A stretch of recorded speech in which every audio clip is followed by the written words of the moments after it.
大家好，倫敦行程嚟到第2日啦。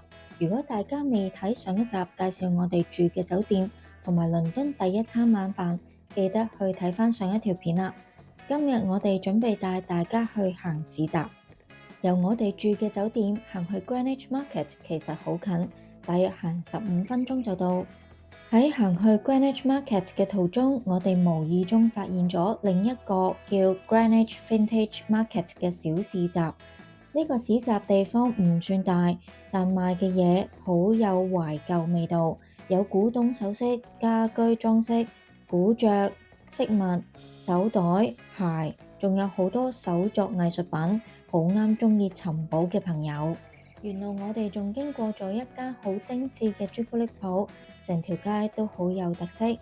行多一陣，我哋就正式到達 Greenwich Market 啦。呢度規劃得好整齊，大約有成120個檔攤，入邊有賣藝術品、手作、潮流服飾、古董，仲有超多香噴噴嘅街頭小食，非常熱鬧。而家就嚟個快閃 Greenwich Market 俾大家睇下啦。